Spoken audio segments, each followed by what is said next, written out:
reparem, há um corte. Aqui eram casas com becos.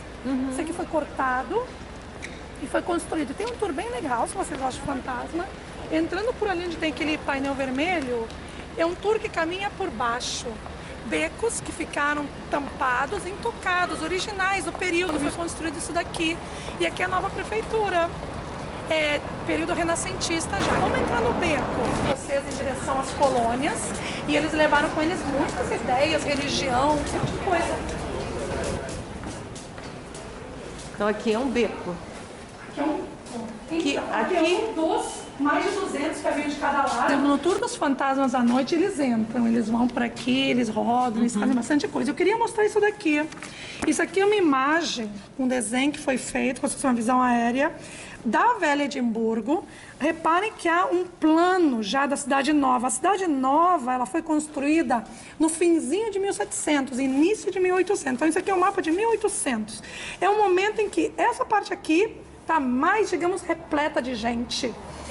A muralha a gente vê, ela passava aqui. Na verdade, Edimburgo não ia até o palácio. A Velha Edimburgo, ela ia até a metade. Uma rua mais embaixo da esquina, que eu já vou mostrar para vocês ali depois. Então, aí vinha a muralha, dobrava aqui. Aqui fica mais ou menos a parte do cemitério que a gente caminhou ali. E ela virava aqui pelo Grasmarket, ó. Que a gente estava, que eu falei, ó, aqui passa a muralha e tal, encontrava o castelo. Desse lado é um dos vales, era um antigo lago, Loch Nord, que virou um esgoto ao céu aberto, já vão entender, e daí virou um lindo jardim que a gente vai ver daqui a pouquinho. E a Cidade Nova, que vai ser construída justamente quando acabou a Batalha dos Jacobitas, a de Culloden, foi a última, não tinha mais razão de viver amuralhado, eles derrubam a muralha e os nobres, políticos, iluministas, gente que tinha dinheiro, olha para esse campo verdejante e decide cidade presente uma cidade nova. É o que a gente vai ver daqui a pouquinho. Bom, por que eles não veem a hora de ir embora daqui? Porque você via assim, esses eram os becos, mais de 200 de cada lado. O mais nobre de todos tinha aquele apartamento ali. Esse era o mais importante do beco, porque ele tinha a janela para o lado de lá. O nome de cada beco geralmente era o sobrenome dessa pessoa ali, o mais importante do beco. Depois, esse primeiro andar eram os apartamentos mais caros, depois aquele ali. E quanto mais lá para cima, mais pobre você era.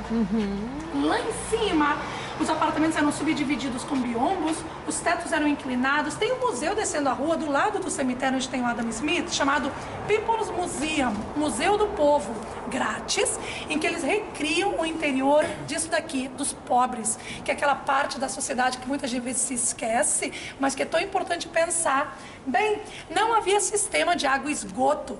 Como é que eles viviam? Isso todo mundo, pobre e rico. Eles tinham seus pinicos. Os pinicos iam se enchendo. O que eles tinham que fazer? Esvaziar os pinicos aqui. Bom, não dava para ficar jogando o pinico toda hora aqui, porque a pessoa passava por aqui, era um via de acesso. Então eles se organizaram. Todos os dias, às 10 da noite, a população abriria suas janelas e gritaria: Gare-de-Luz, que vem do francês mal falado. Aqui se falava francês, era a velha aliança. Então a corte falava francês e a população falava uma variedade de francês, o scots.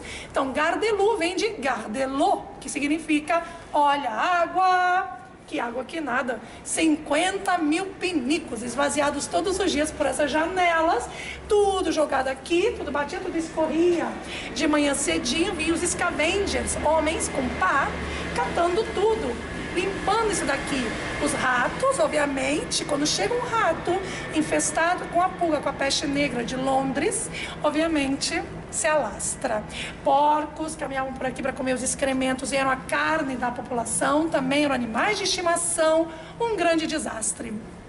Tudo vai ser assim, até esse momento em que se derruba a muralha e aparece um doutor chamado Dr. Little John, que começa a perceber que a única maneira de combater as epidemias de peste era limpar. Abrir becos, limpar, proibir que se joguem pinicos pela janela e por aí vai.